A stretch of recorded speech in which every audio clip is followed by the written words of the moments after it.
Hale, how you doing, man? It's the Unfiltered Gems podcast. Good, bro. What's going on? I'm great, brother. You know what I'm saying? We're recording at a new time just for today because you got a hot date tonight and you won't tell nobody what's going on.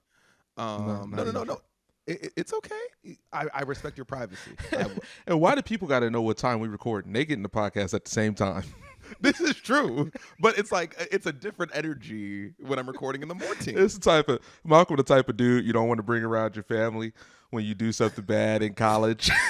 You know he wasn't where he said he was. They don't need to know. They don't need to know any of that. But I put you out there, and it's not intentional. I'm not like, let me tell on you, but I would just be talking to your mom or your sisters and just be like, well, no, me and Hale, we was partying at the club, man. Actually, wait, he had to be in church the next day. He said he was asleep early. Oh, and I would just go and I would just leave the room. Malcolm talk too much. I'm sorry. You know I just love family. Look, it's a sunny morning. I got my Powerline T-shirt on. Hale, I want to know. I want to understand your vendetta against Goofy movie because the people that know that like this is my power suit. When I have a Powerline T-shirt on or I have a lot of Powerline memorabilia. Actually, believe it or not, I have a lot of apparel that has this man's face on it. What's your vendetta against the Goofy movie? I have no vendetta. I'm just not a big cartoon guy. Once I got older, I just like lost the love for cartoons. So I understand. I too didn't have a childhood. I remember. There's very few cartoons I like myself. All right.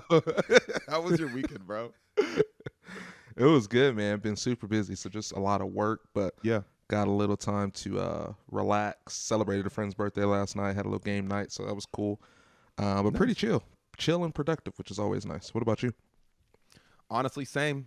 Palm Springs gig Friday, downtown LA gig Saturday, and saw the Batman. Yeah, last night. Same here. Yeah, same here. We'll get into that. We kind of got to talk about it. Yeah, we got to. I literally have not been able to share my thoughts with anybody yet, bro. This is gonna be my first time, so I'll attempt to. Let's say minor spoiler warning. I'm gonna do what I can not to spoil the movie. I want people to please go see the movie, because. I'm going to say go see the movie because I love seeing people back in theaters. I will say that. Movies are so special. Same. Love seeing people. So just get out and go to the movies. It's not going to be on streaming, so unless you want to wait for it, go to the movies and see the movie. But we'll have a slight, mild, almost no spoiler commentary review. If we can help it. Yeah, if we can help it. Coming up, man. But, hell, I'm about ready to start the show. What about yourself? Let's get it. All right, man. Let's go.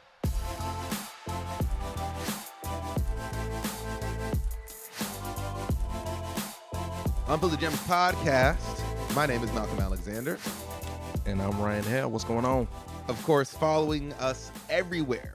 It's what you do. We appreciate you for doing it, okay? We are at Unfiltered Gems podcast. Of course, you're watching us, seeing our beautiful faces on YouTube. Make sure that you're subscribed over there, hitting the bell for notifications to this video. And always, y'all, we want the feedback. Even Unfiltered Gems podcast at gmail.com is the email. Y'all, we want to know, what do you want us to talk about? We appreciate everyone that listens. We were kind of talking about this in the rap too, like where it's like we have a lot of different listeners.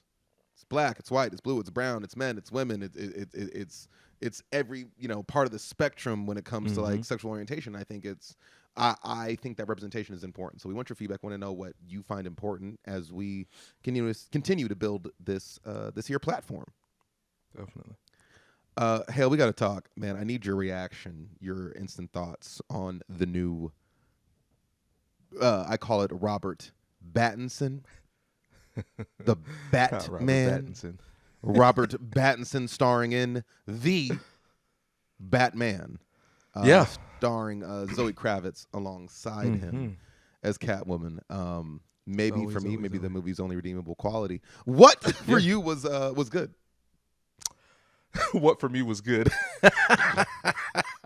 That's a better question. Honestly, Zoe was definitely the best part of the movie. I can't even front. That woman is absolutely beautiful. I'm a huge Dark Knight fan, so maybe I already had beyond high expectations for this movie to see how they would, because this is the first Batman movie since. Oh, actually, not at all. No, because it's Batman vs Superman, which I didn't watch, and I thought that was just a joke with Ben Affleck's Batman. So yeah, Batfleck. Yeah, did not watch that. Battins So and this is the first one that I've watched since The Dark Knight. So I had high expectations because the trailer looked good. I thought it would give a Robert Pattinson didn't seem too bad as Batman at first, so I thought it would be pretty good. But man, watching that movie, it was very, very, very, very, very slow. I can't stress that enough. How slow that movie was. Their sweet time. The pacing of that. Bro, when I looked at the runtime and saw 2 hours and 56 minutes, it's 3 hours. It's a 3 hour movie. What? For what? For it's a what? 3 hour movie. It's a 3 hour movie. Like I said, saw it just last night, and Mark's with me, Victoria's with me, and everybody took turns taking a nap. Yep. Mm-hmm. Now, mind you, I think everyone's nap might have been 30 minutes, so I don't want to say I missed a sizable portion. 30 minutes in a movie is a long nap. I can't. But that's a long nap. But for a 3 hour movie, it's not that much considering. You're right. Yeah. And I just couldn't help but think the whole time. There was 3 things that came to me. One, within the first scene of him like appearing out of the shadows and everyone like looking at the shadows doing that whole shit and him appearing, I laughed. I let out a chuckle. And it was uncontrollable. I literally had to like stop laughing because I'm just like, this is just not Marvel. This is just not Marvel. And then I also thought that whoever has a sincere ASMR kink, they had to be incredibly wet that entire movie. Because I have never been so like triggered by whispering. Like when Commissioner Gordon and Batman had to like whisper in each other's ear because they had to make sure that I couldn't read lips, but I had to get you out of here. I'm sorry, bro. I was dying, nigga. Like, I literally heard Zoe's suit like as she's moving, and I was dying. Yo, if you have an ASMR kink, this is the movie for you. It's 3 hours of a sincere wet dream. But the movie had zero business. I think that's my third thought. Had zero business being 3 hours. Yeah.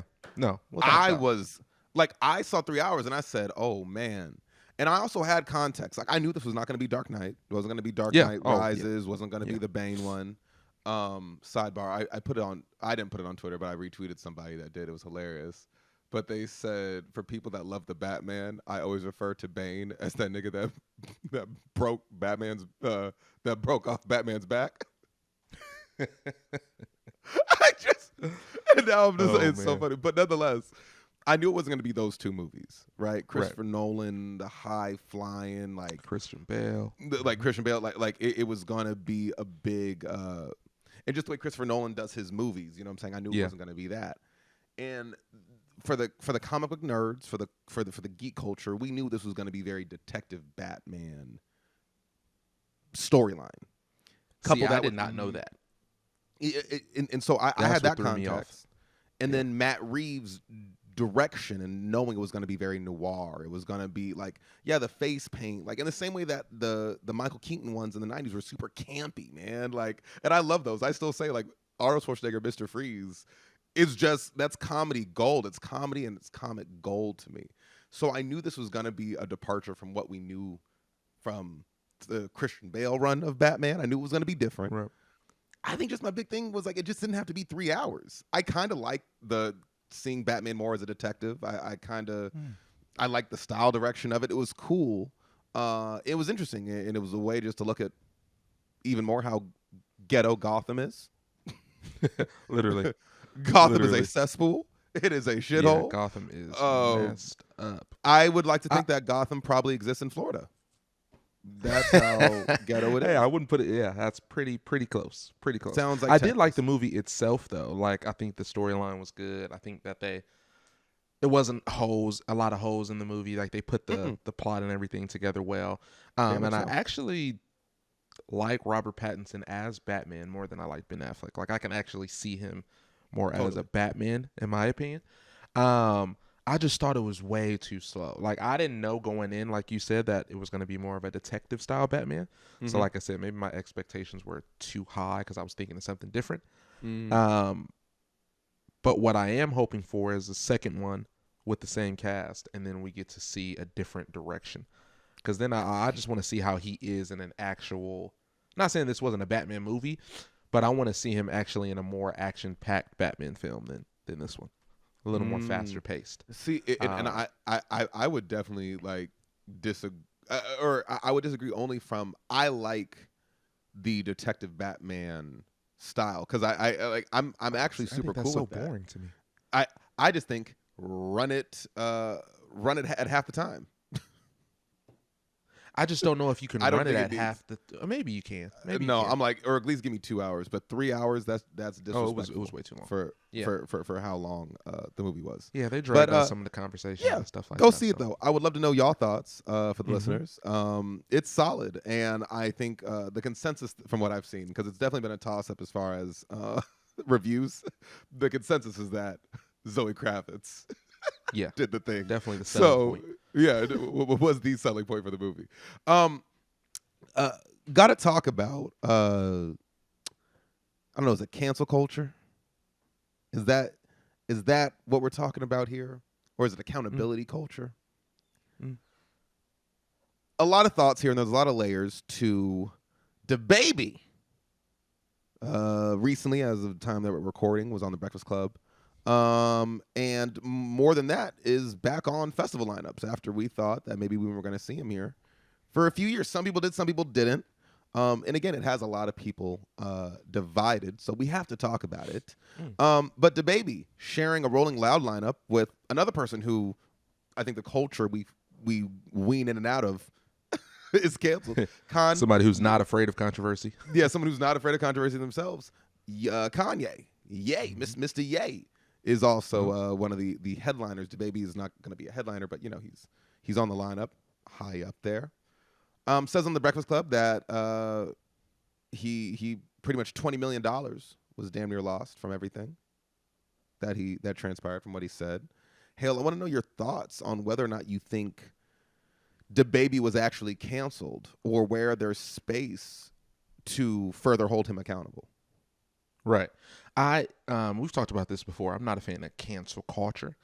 So I never thought it was necessary for him to be canceled. But what I thought was important is that after that, and like you said, whether people believe this or not, he said that he went out and had conversations with people who were that could educate him more on the topics that he spoke on aggressively and wrong. So hopefully he has more awareness, more education on those topics, and knows the harm that he caused by saying the stuff he said at the last Rolling Loud. But $20 million is a lot of money. We're not gonna just sweep past that. That's just some chump change. That's a lot of money, even for a rapper or a celebrity. That's a whole lot of money. So if he lost $20 million and now he's back on a festival lineup, I'm not opposed to that at all. I never thought it was going to be a few years. I honestly think that we have canceled, quote unquote, canceled Travis Scott more than we have DaBaby. And we can, I mean, that's a different talking point of whether that's right or wrong. But Travis Scott is somebody we may not see for a few years. I never thought that DaBaby would be somebody we didn't see for a few years, because although what he said to like we have said in the past is wrong or whatnot, like, and this isn't whether it's right or wrong. He's a rapper, and we have said this in the past. Like, misogyny is a part of the rap culture. Rappers have made a name for calling women out of their name, for example, and also we see them on stages and festivals every single week. Has been a sincere part of rap culture as well. Yeah. They say all kind of stuff that's not politically correct, if you will. So I didn't think that they would be canceled. I think it would have been worse if he was a TV host or radio host or a TV personality or something like that. But seeing the lane that he's in, I never thought that he would be out of the game for a few years. And I mean, he was making music and stuff right after that went down. Yeah. So I just wondered how long it would be before him to get on a festival lineup, and to see him on the same festival that got him quote unquote canceled. To me, it's not a surprise. So yeah, that's my thoughts on it. I'd say none of what happened to him still absolves him from the terrible things that he did say. You know what I'm saying? I will say it's something for I don't know really who canceled him. I don't. I think there's a lot of people who just maybe realized that they really just didn't like the music. The music's like, it's repetitive to me. You know what I'm saying? I kind of like his music. Some songs I like. It's cool. I mean, it's cool. As a DJ, I'm not gonna pull him up all the time. I'm not gonna be going to a DaBaby concert, but every now and then. You know, and actually, I've seen DaBaby. He was kind of cool. Okay. He was kind of cool live. But I saw him at the height of, like, not the height, but just, it was, I think I saw him at Flog Gnaw a couple years back. So the one where Drake got booed. Oh gosh! Don't remind me of that ignorance. Oh man, I looked around. I said, "Oh my god!" I will say it was very. I was just as confused, but I wasn't booing the man. I will say, but yeah, man, and he's cool live. He's just fun, cool. I think I just want to see more ways that the olive branch can be extended, especially when it comes to the Black community and the LGBTQ members of our own community. When it comes to the women in our community, I still think hip hop hasn't had that reckoning in the way that it needs. Even when I listen to the Breakfast Club interview, there's still, not saying that I'm ever looking at Charlemagne to hold men accountable, but just they made light of it. You know what I'm saying? There was no pressing of like, hey, what did you learn from this? They asked the question, right? But his response, subjectively to me, just was not enough. It was just like, you got to be careful. But black, gay people ain't got no problem with me, man. And it just keep going. And then Charlemagne makes a joke, and then they move on. Right. I'm not saying that he ever needed to be canceled. I'm not. Y'all know how I feel about cancel. Even when we talked about the Chappelle things, I brought it up and I said, let's call a spade a spade. It was transphobic. It was nasty. It wasn't just that funny to me. But just where's there space for us to go? But where is there space to bring Chappelle into the conversation and open his mind up? I'm not gonna just say let's cancel him. You know what I'm saying? Or deplatform certain people. Some people do need to be deplatformed. Fresh and Fit, low key, need to be deplatformed. There just comes a point where it's like what you're saying is just it is so nasty. Right. But we also will defend and we'll separate art from the artist for people that we actually like. And that at the end of the day is still reasons why fucking Kanye is still chugging. Some of us watch that because I guess that's my only question. Like you said, like some things that are subjective to you, right? Because my thing is like because he came out and said that he got or he was trying to get educated on that topic after he lost those endorsement deals and all that stuff, right? Lost that $20 million. And that during that time, he was saying that he was trying to get education and get better in those areas or whatever.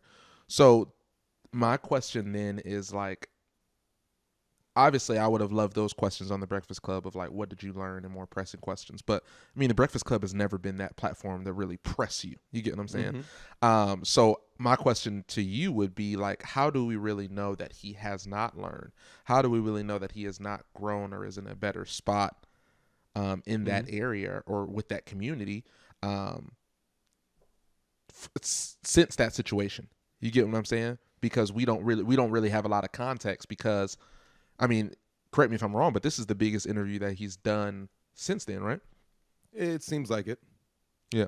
It seems like it. So if your point is to argue, because again, I'm just going to say I don't. No, not argue. Much. No, I didn't. I'm saying your point. What you're arguing. Oh, I get you. I get you. I ain't coming at your life. Relax. Yeah, I was about to say. I'll save that for another talking point that we can strongly disagree on. I just think your argument is that it is subjective, right? And it's like I would just subjectively say it's like listening to that interview, and it can still be argued objectively that he hasn't learned. There hasn't been much repass. You know what I'm saying? People still like from what he's saying, it doesn't sound like somebody who has had the reckoning. You were in power, you lost money. 50 Cent. And like 50 Cent has been an aware motherfucker that people look for as a thought leader or a luminary in the black community. Same with, he talked about how 50 Cent and Kanye have like taken him under their wings. Because those are great black men to absolve you of your wrongdoings. Great role models, right?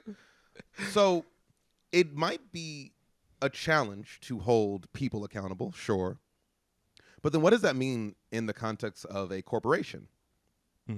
I consider where Disney has been under fire for years for certain things, whether it's their labor practices, whether it's where their money goes and where their what corporations they fund.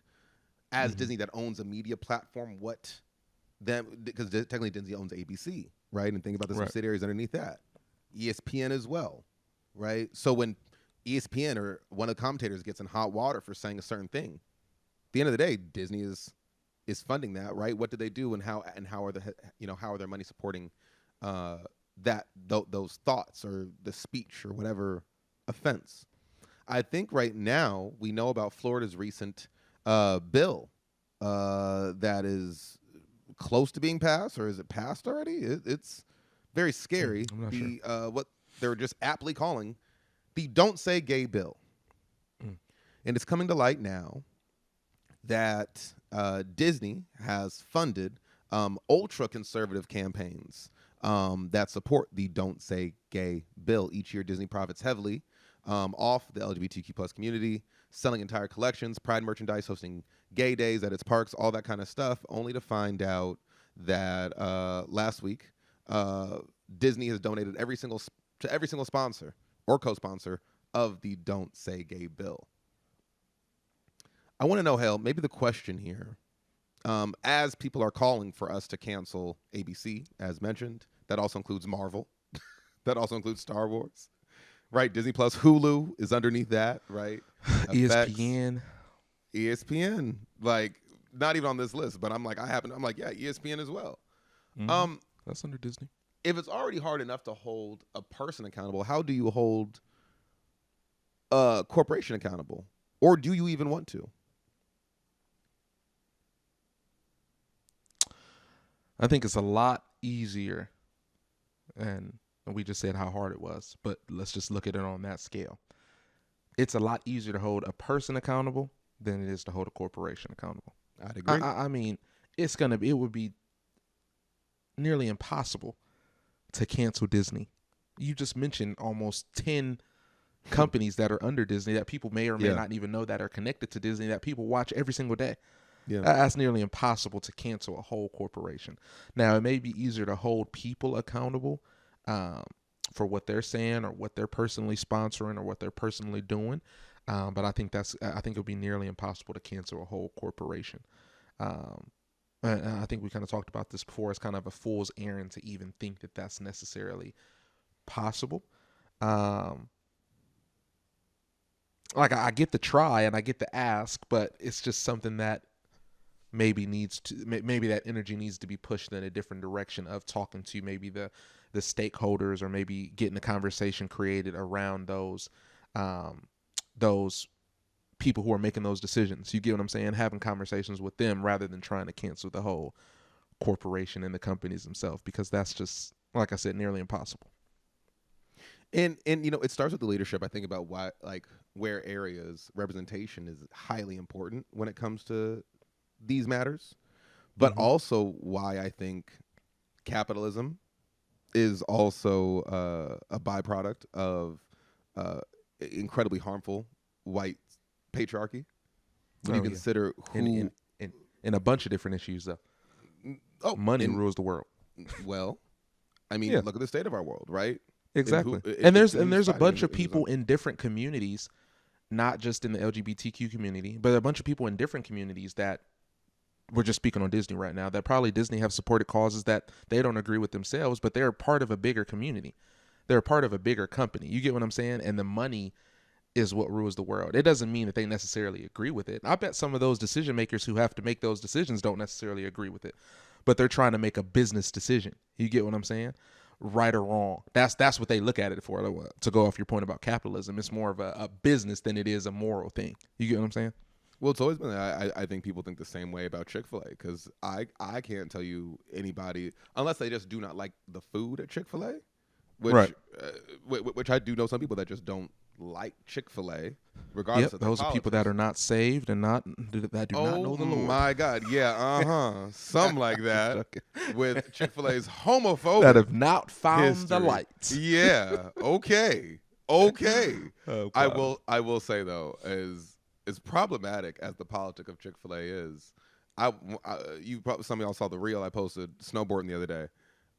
I craved Chick-fil-A breakfast, and I was not able to get on the mountain until I had an entire Chick-fil-A biscuit mini meal and two more standard Chick-fil-A biscuits with the hash browns. No, I ate a lot before I hit the slopes, but grown boy, what are you gonna do? I consider that. I don't want to make light of it because I also do question. I think that might be a huge problem, especially when it comes to Black people's liberation. Because think about where our equity is in any of these decisions. What was it, 2020, and I think 2021, suicide and killings within the Black trans community were at their highest. So I think about our sensitivity and our proclivities to uphold corporations like this, but have no equity to better save and better liberate all Black and brown people.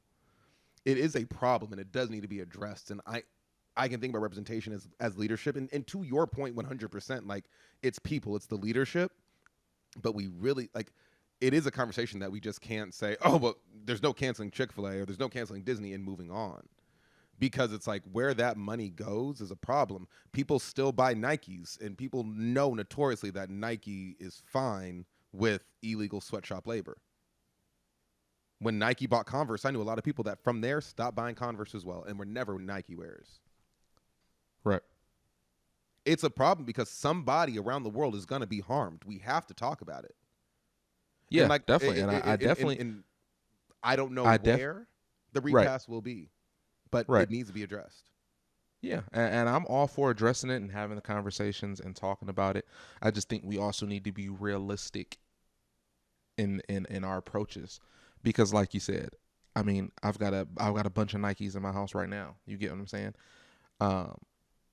And I imagine you do as well, or know people who have Nike gear, Nike apparel, and stuff like that. Like, it's just so hard to try to cancel a whole large corporation like that.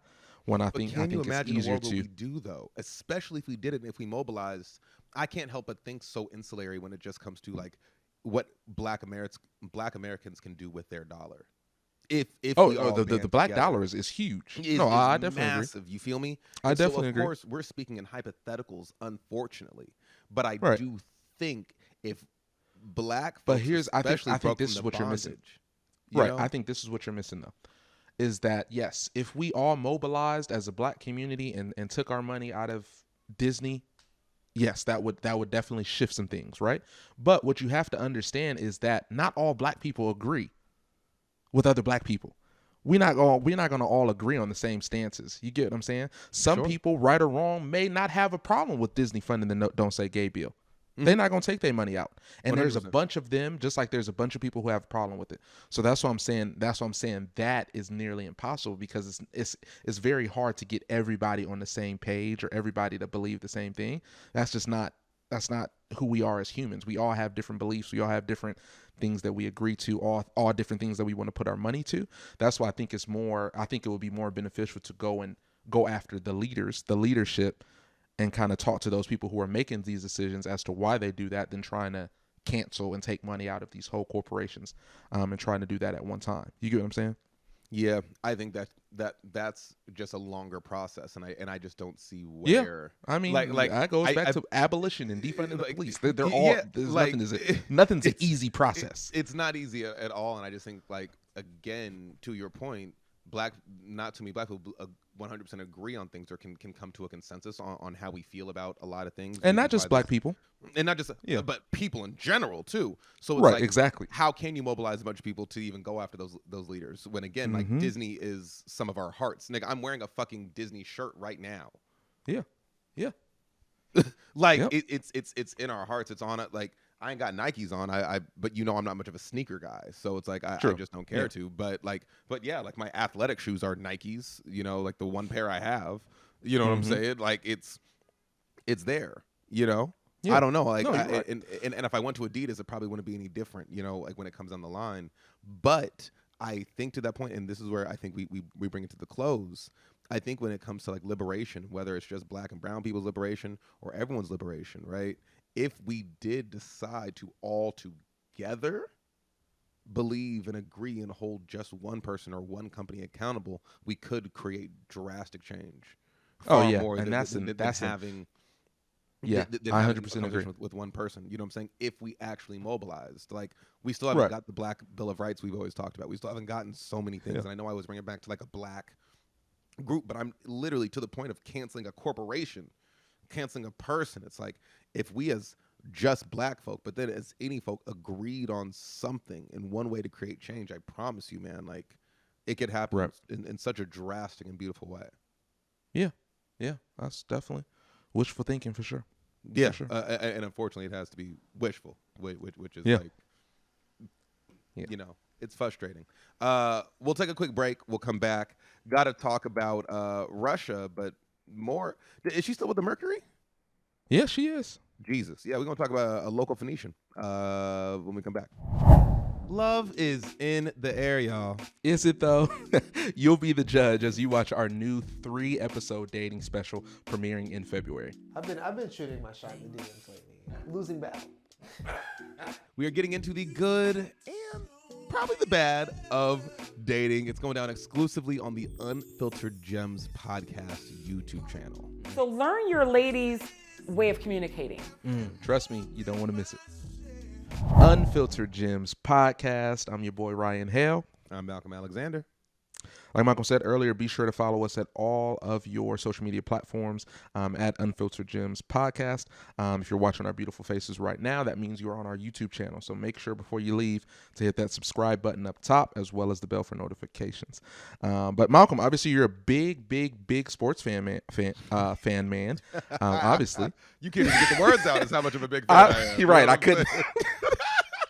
Let me stop lying. You know. I just heard you don't got a lie to kick it, right? You don't got a lie You to know kick it. what Let I'm me not saying? lie. You don't got how to kick it. You know I'm passionate Oh by man, the world of but you sports. do like Phoenix sports. I can't lie about I do. that. You're definitely I do. support the Cardinals. You supported the Suns and the Mercury right here while you were here. So I know you were just as shocked as I was. Damn. When over the weekend it came out that the star of the Phoenix Mercury, That's my Brittney, friend, yo. I've really met her like a few times, man. She's Brittney dope. Griner. Yeah, Yes. yeah, she's really good cool. people. Really cool. Yeah, definitely. But she was arrested out in Russia for what they said was hashish oils, which is usually from a vape. Was found in her carry-on out in Russia, and she obviously plays in Russia. She has been for years, overseas there for one of their basketball teams. And this is very common. A lot of WNBA players go overseas after the season ends and play to make more money, obviously due to the salaries in the WNBA, all of that good stuff. But what did you think when you heard this news, Malcolm? Because obviously the wife right now isn't sharing a lot of details. She's asking for privacy. So I don't know what your thoughts on that is. I know our producer Sarah was thinking something when she heard that the wife was asking for privacy but wanted I support. just have one question. Oh no. Go ahead. So we ask for privacy, but we don't want to give details, but we want full support. How I don't understand. Yo, Make me understand. I don't know how vocal you could be about what's really happening if you really trying to protect your people right now, though. Like, right now is the key thing. yo, Right now. right now, y'all. Okay, our girl is in Russia, dog, and you gotta understand the offenses she has on her ass. Yep. I'm not saying don't get her home. Bring her home. She doesn't need to be in Russia. I'm just 100%. saying it seems a little suspicious. No, it's suspicious because I just don't know how much can be said right now. Yo, we don't know what's popping in Russia. And like, we got to think the offenses. One, we already know around the world, it's just weed here to us. Exactly. But like, Right. fam, like weed in it's big other over there. places, especially Russia, is what it was already threatened 10 to 15 years for her. She can do up to 10. Yeah. Look, I've been places in the world where, I can't say whether or not I had weed on me, but I was told that smoking in public could be 30 years in prison there. And changes everything. You know what I'm saying? Whoa, wow. So one, it's like they're gonna try to nag you like that, right? Because are they playing political games with Brittney Griner? We don't know, and it's like, what can we? I think so much of it has to be private because it's like, man, lives are on the line right now. A lot of lives are on the line in this really politically volatile time. Not to mention, she is like a non-gender conforming lesbian black woman. Like That's true. plus hashish oil. I just counted like that's 5 offenses. You know what I'm saying? Yeah. In a nation that is clearly white supremacist. You know what I'm saying? Yes, dictatorship without a doubt. And has made it known their politics as far as when it comes Right. to LGBTQ lives and when it comes to black lives or just non-Slavic lives as they invade Ukraine. Don't Yeah. even matter if you're white. If you ain't right white, then what are you Right doing white. here? You got to be right white now. Yeah. So Yeah. it's incredibly scary. And my thoughts are just like, I sincerely pray. I couldn't even imagine what I could, if I was Brittney Griner's wife, like what I would even be able to tell people, as all I want to do is just make sure that like she's back home. Oh, 100%. You know what I'm 100%. saying? Like, oh Yeah. my God. And it's just tough because, like I said, she's been playing over there for years in Russia. And it's just unfortunate that this is the time that she's out there when Russia's in the middle of a crazy war. And obviously she's a U.S. citizen and the U.S. is allies with Russia's enemy right now. Like it's a lot of things working against her on top of everything that you just mentioned. So it's very unfortunate. But to me, what came to mind after obviously trying to get her home safely and making sure other people aren't harmed in the process, what comes to mind for me, just looking at it from a sports mindset, is how will this shift the landscape of WNBA or NBA players or even just players who play sports in general overseas? How will this shift that landscape if they can be used? And like you said, we don't know if this is true or not, but if they can be used as pawns for political gain. You get what I'm saying? That may totally shift the landscape of how we see overseas sports being played right now. So that'll definitely be interesting to see how that plays out. Specifically in this situation, but over the course of the next few years. Yeah, but and probably like, do you think that this incentivizes the WNBA as well, or maybe just consumers of American sports to incentivize the WNBA to increase salaries for ball players within the WNBA? To maybe incentivize them not to have to go in to other countries to play in the off seasons. We know a lot of NBA players or D leaguers and stuff like that will go and play over there. But I feel like for men's basketball, it's a little different. It's just more because they couldn't get on over here. They're going to go over there. Exactly. Women do it because it's like, I got to supplement my income because the income that I'm just getting for one season out here isn't enough. Yeah, no, 100% true. I think this definitely should incentivize it. Hopefully it will. I know that the WNBA in the last couple years or so have made a lot of different changes in the salaries, and the salary cap is going up, which means more money from players and different things like that. So they are headed in the right direction. I just think, like we talked about in the last segment, all of this stuff just takes time, whether we like it or not. So, I mean, I wish that we could just throw the WNBA, or they could have the same amount of money that NBA is making. But the WNBA doesn't bring in as many viewers, as many TV deals, things like that, as the NBA does. So that means less money. Yeah. So I hope with the new management that they have in place in the WNBA and how they have players a part of those decision-making committees and things like that, hopefully this trajectory will continue to go up. And in the next few years, we won't see as many players going overseas. But I do think that's still a few years away, to be honest. What do you think is the biggest holdup? Because maybe I think I know, but I just don't know. What do you think the WNBA needs in order to garner more? Like why, or maybe like why do people not care nearly as much about the WNBA as they do the NBA? I mean, this is no disrespect to the WNBA, because I went to the WNBA finals and had an amazing time. That was one of the most fun I've had in a basketball game in a while. Yeah. But I've also been to a couple WNBA regular season games that were just not entertaining. So I think when it comes to the WNBA versus NBA, just being completely objective, the NBA is definitely more entertaining. That's why we see a lot more money going towards the NBA. It doesn't mean that the WNBA players are less skilled or less entertaining and things like that. But I think part of the problem is the NBA can create so many different storylines because of the TV deals and things like that. You get what I'm saying? Like when you watch an NBA Finals game with LeBron versus Steph Curry, you've got so many storylines there. You want to see LeBron's family. You want to see Steph Curry's wife. You want to see all of these different things. Is LeBron going to pass Michael Jordan? Is Steph Curry going to be the best shooter of all time? You get what I'm saying? We don't see those same storylines in the WNBA because it's not as promoted as the NBA is. You get what I'm saying? So I think that's something that's necessarily holding them back because they don't have as much airtime, if you will. That's really interesting because I don't know that. I guess I just feel like that's like more of like a promotional problem. You know what Yeah, I'm saying? I think it's not. but it It's not goes to back say to that money that too. These women aren't entertaining or don't have compelling stories. Oh, absolutely not. Absolutely not. They are entertaining. They've got some amazing stories, but I don't think they have. I think it goes back to money because I don't think the WNBA has the money, or maybe the teams or the marketing, whatever the case may be. They don't have the money, or maybe they haven't just decided to tell these stories like the NBA does.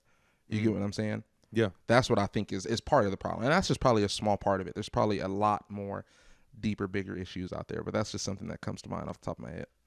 Dang, that fascinating dissection of what's going on, and our producer is like just screaming like they need fans, and I think that does make me 100%. think Because to, like we know yeah, Diana Taurasi. We know who the she soccer is, player. but we don't know anything. We don't know a lot about Diana Taurasi. You This get is what the I'm soccer saying? player, right? No, Malcolm. Lord Jesus, help us. Jeez, help. Forgive Let's him. pray for this Forgive man him. right now. Forgive Let's him, guys. You're serious? Oh my gosh, Diana Taurasi is maybe the greatest WNBA The player white of mama. all time. Yeah, the White Mamba. She's I know on the Lisa Mercury as well. Leslie. I know Lisa Oh my Leslie. god. Oh my goodness.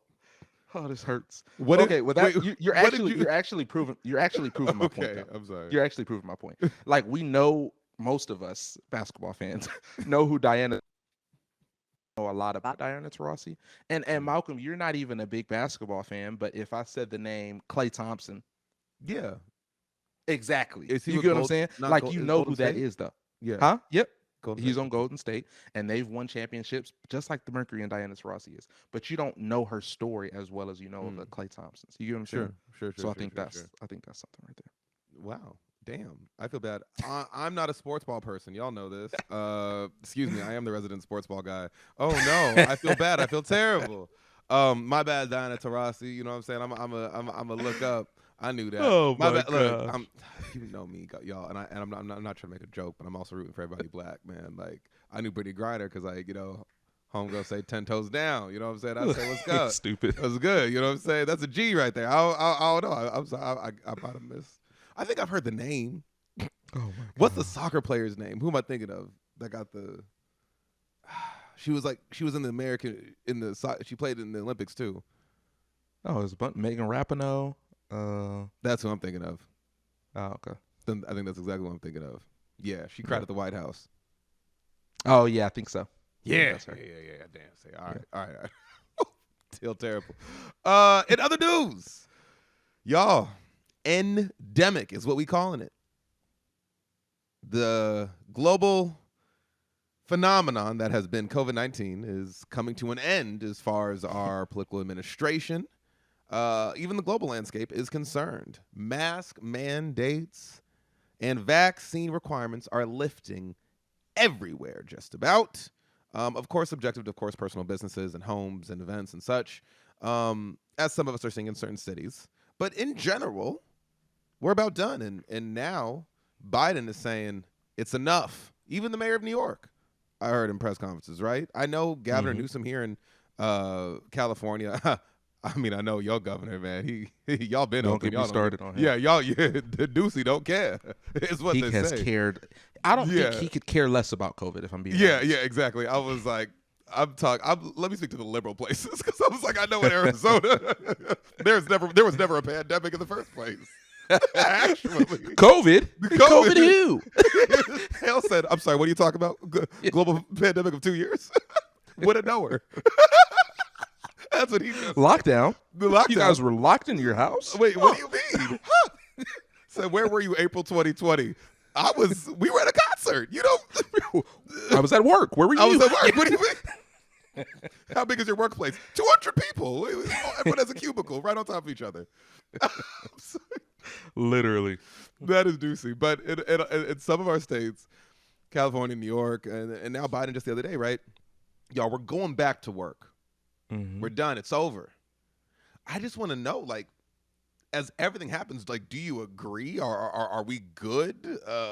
like you feel good. Mind you've been in a conservative state, so I'm asking you. You've been in a conservative state for the past 2 years, so I feel like it's different. Well, yeah, it might be different for many people. It's not necessarily different for me. During the pandemic, I was locked away, tucked away. I had friends hit me up for months, and I was like, "Nah, man, I'll see you when we see this thing through. I'll see you on the other side. I'm good." So for me, you're a professional hermit. Like I feel like you were built for this. Where I was like, I need people. I need not social even, interaction. bro. You were like.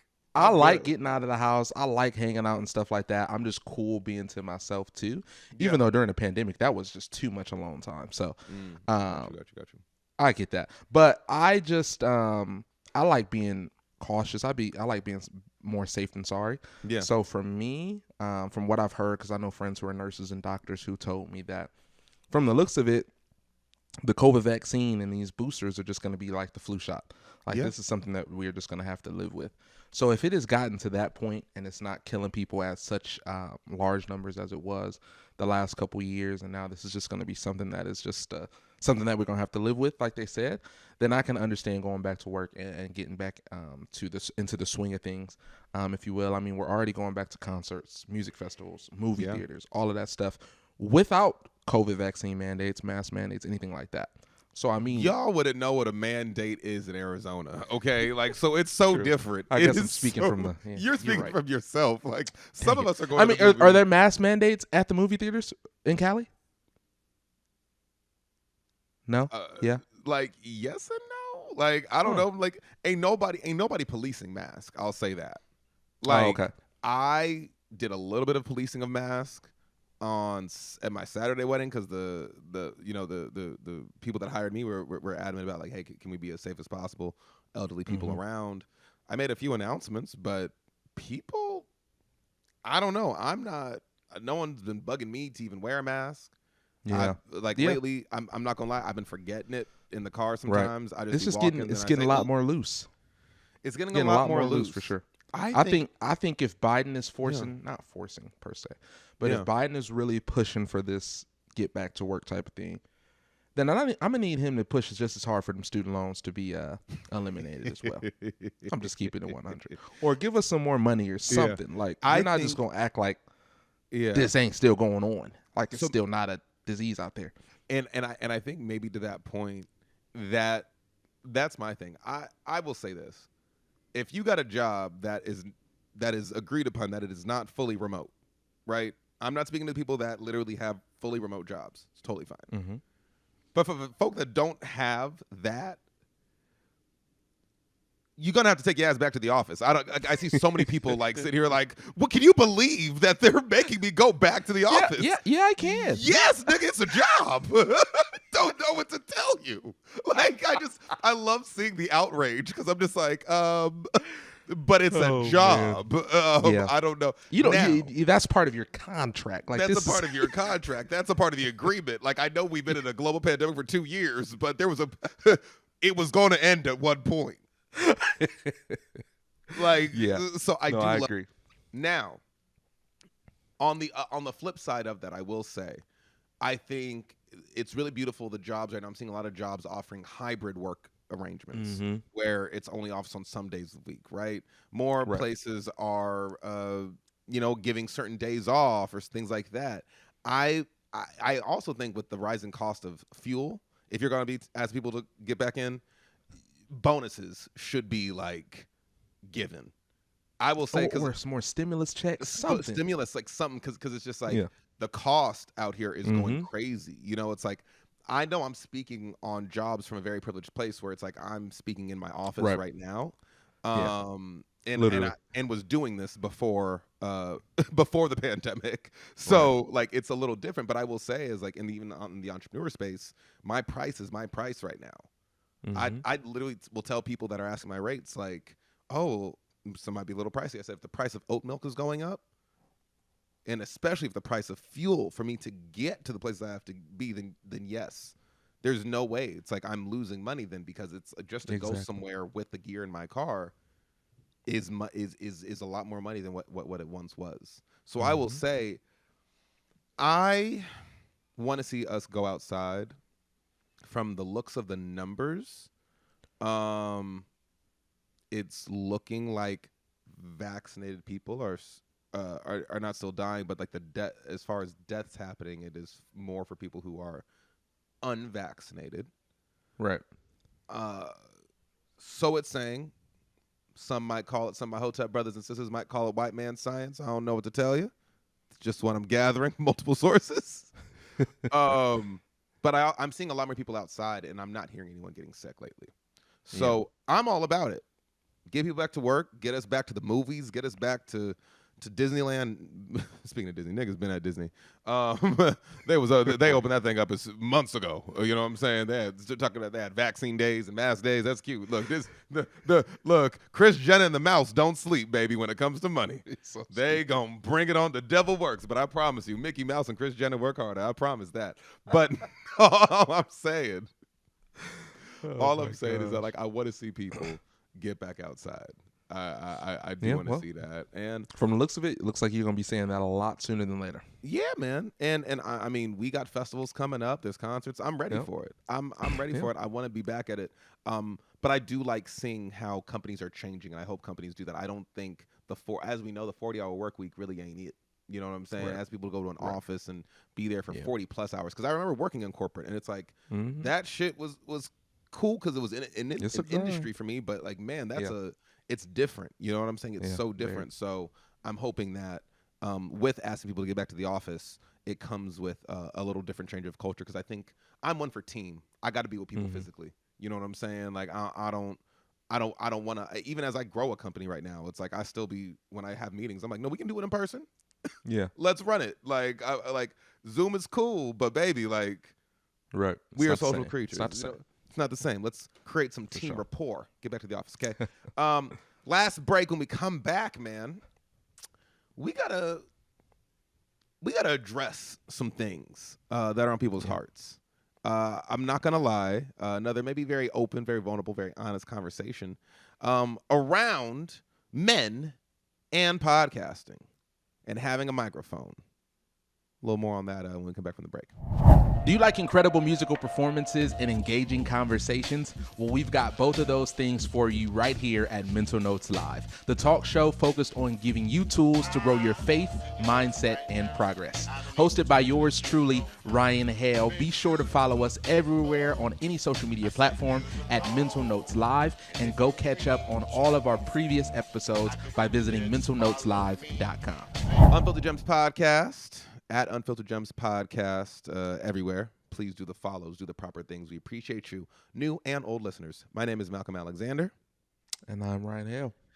Hale, have you been seeing the call lately for fewer men, maybe no men at all, to have podcast microphones, if you will? Yeah, sadly I have.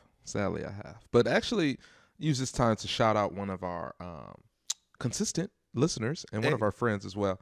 Kylie, who shot a text message out of the blue yesterday and just was talking about this subject, about seeing black men who talk recklessly on podcasts, and just how she loves how we're doing it, how we are being aware and being responsible. Nice.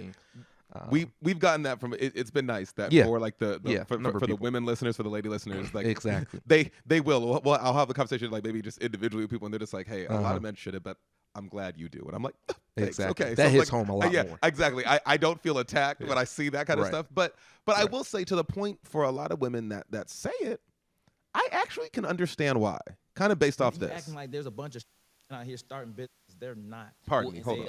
I want to get the audio right because I'm over here. Yeah. Okay.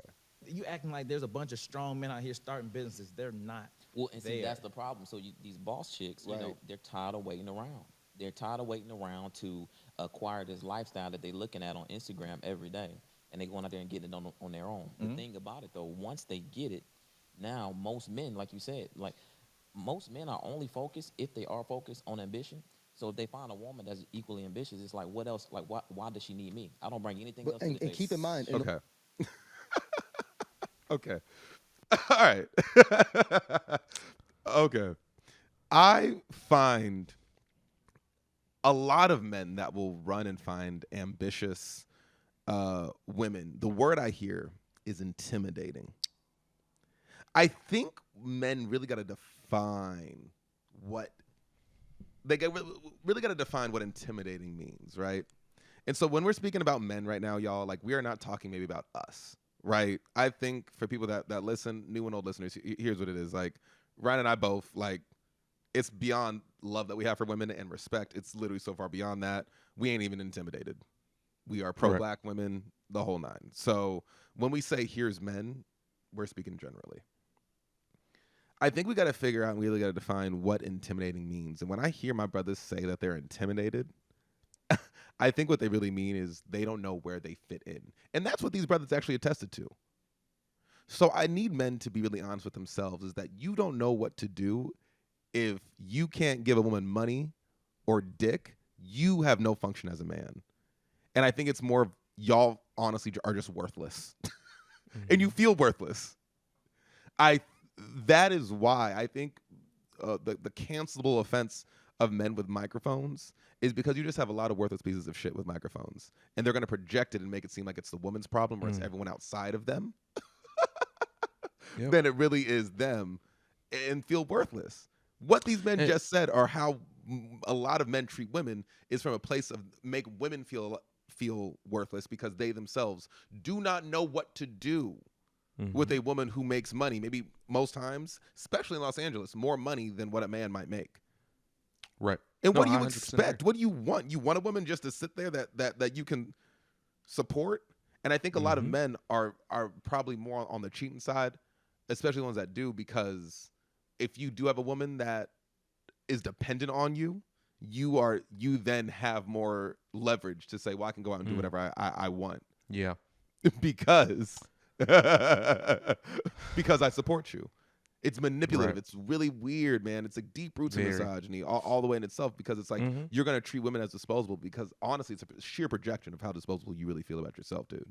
I'm 100%. Sorry. I'm just going, I hate 100%. It, bro. Like, no. I get why women feel this way. I really do, man. Yeah, no, I'm not surprised either. And I can 100% understand where they're coming from and why they feel this way, because of clips that you just played right there. And this isn't the only clip. We talked about Fresh and Fit a couple months back, and their thought processes and the things they say. And it's no coincidence. We just talked about cancel culture. These are some people that should be canceled. Like these are individuals. Yeah. Going off my point, these are individuals that we should try to take down, because these are people who should not have microphones, that are spewing reckless thoughts and reckless points of views that are harmful more than anything. It's one thing to be reckless and just talking out the side of your neck, but it's another thing when you're harming people. Like Fresh and Fit harmed a whole community of black women. Yeah. These people are now harming a community of successful women. Like, why are you harming those people? Why are you making these statements and these things? It reveals more about you. One of my favorite quotes that my pastor has ever said is, "What offends you reveals you." Yes. So these things that you're saying is more revealing stuff about you and exposing stuff about you. You just want to package it as if it's their problem. Oh, they getting money. They got a good job. They grind and they on top of their stuff. Oh, we don't fit in. No, it's because you're not on your grind. You're not getting money. You're not on top of your stuff. Sure. That's exactly what it is. Bruh. But you rather sit behind a microphone and hype up ignorance than try to hype up how we can actually grow as men. But what it is, like, you'd rather coddle insecurity. You'd rather coddle like worthlessness. You know what I'm saying, of lack of 100%. Worth. And that right there, man, that really is an example. And I'm sorry, I got to talk to black men specifically, because it's like I know a lot of men think this way, right? But it's like I can't speak to the experience or speak of community with men outside of my race, when I see it only as brothers talking this way in this context, right? It'd be very different if it was a mixed crowd, because then it would be a lot more general. But this right here speaks to why a lot of black women are reaching an impasse when it comes to dating. Like, even what we've been talking about, this interracial dating stuff and all, like, thing that had us, having our little viral moment recently, right? You have a lot of black women at the impasse of whether they can be in relation with black men, even if it's just platonic or especially romantic, or if they have to look other ways just to find a safe space. Like I sent you that podcast. Like I sent you that podcast recently about like black women's obligation, social obligation to black men, and them not feeling it's reciprocated. This right here is a fucking example of that. Mm-hmm. Like, 100%. like a single income is not enough to. We've been talking about money this whole podcast and like how hard we got to grind. A single income in a household is not enough for it anymore. Yeah. And I don't know, man. This shit, it really, like, just hearing that shit is so annoying. Yeah, bro. And it just goes back to the importance of the microphone. I think that's what people miss sometimes. Like, I know me and you, we take this very, very seriously. Like, we literally sit down and talk an hour before we record to make sure that what we are saying is things that are obviously from our hearts and unfiltered. And we're trying to drop gems and all of that good stuff, but we're most importantly trying to make sure that what we're saying is not harmful to any community of people. We're trying to make sure that we're as open as honest, but also that we are trying to kind of not be harmful and not be disrespectful to people who may even think differently than us, or just may just be innocent bystanders to our words. You get what I'm saying?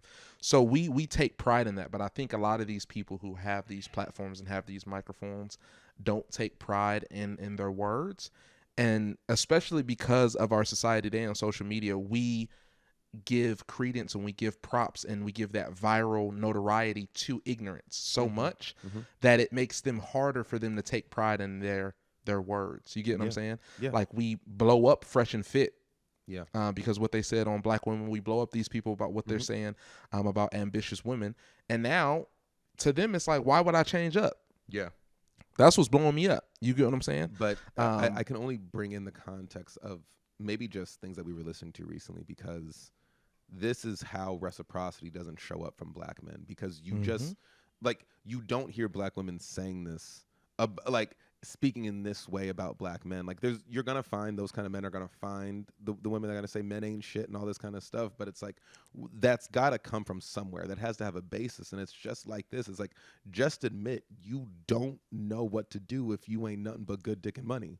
Like, you don't have a place with a woman. And it's like, yeah, women need more than that, because you give it up, you may not make more than her. Or if not, you should be incentivized by how hard she works to want to work harder. Exactly. And if that's not where you're at, like, that right there just honestly shows how you truly feel about women. It's 100%. It's very telling. What offends you reveals you. No, it's very telling. So I'm sorry, when they say men ain't shit, or like, just say that you don't like Black women, and it sounds like, but my mama Black. Yeah. You could still be an ain't shit nigga too. Yeah, no, 100%. And like you said, it just kind of is going back to your own insecurities. It's just really going back to your own insecurities. And I think it goes back to our conversation that we had on the pod last week about just holding other, specifically Black men, accountable. Because even though we're talking about these people who are on microphones and have microphones, there are other people who don't, who think like this. And it starts there. Yes. So if we can start holding them accountable whenever and if ever we reach the platform to hold these other men accountable, then it will be natural for us to start holding them accountable as well, because we've been holding other people accountable on smaller platforms. So that's just what's big to us. And what's big to me personally is holding people accountable. Like, your words, there's life and death in your words. Yeah. There's so much power in the tongue. Like, your words mean so much. And when you just talk in ignorance because of your own insecurities, you're hurting so many people. Yeah. So that's why, like I said earlier, we take this so we're so passionate, and we take this so diligently and important. Yeah, man. Hey, and I want to thank you for always being able to hold that space with me and for the people listening. You know what I'm saying? Absolutely. Shout out producer Sarah, just because we got to say it, man. Because it's like, to be able to have a platform to talk like this and talk this openly in some context, this is our version of being unfiltered. I'm sorry if it's not spicy enough, or doesn't demean Black women enough, or doesn't, isn't homophobic enough for you, but these are the conversations that I think that we subjectively think are going to liberate us. You know what I'm saying? That are going to free us from the bondage of really what's holding a lot of us back, man. And it's right. Shit like this. Like, I'm sorry. Like, I'm with the women, man. When I hear it, like, I be wanting to retweet it, and then some the women that I retweet it from are like, oh, but we get it. I know he's a podcaster, but like, he agrees, and I do. Women, I'm with y'all, man. Like, I 100%. I don't know if I'm gonna say like just fewer Black men or fewer men need to have a microphone, but I will say these motherfuckers don't, and fewer men that think this way don't need it. There's no, and I don't want to see this kind of mindset mobilized, because it's not right, you know. So shout out to that podcast we listened to. I'll put it in the show notes. Shout out to Let's Talk, bruh. Another great platform of black men that are having open, honest, vulnerable conversations and truly talking about divesting from patriarchy and abating and standing in allyship with women and men. It's fire. So yeah, there are good male platforms out there, are. y'all. But women are always the backbone and holding it down too. So thank you to everybody listening. We appreciate it. Hale, you got anything else today, bro? I don't, man. I love you guys. It's been a pleasure yet again. Yeah. Be sure to follow us, like Malcolm said, at every social media platform at Unfiltered Gems Podcast. Subscribe to the YouTube channel. Hit that bell for post notifications as well. Like Malcolm said earlier, and like we just touched on in our conversation, we love feedback. So give us feedback on how we can grow, create more conversations that can help more people. Yeah. We appreciate y'all for listening, man. For Unfiltered Gems, my name is Malcolm Alexander. And I'm Ryan Hale. We'll see you guys next week. Peace.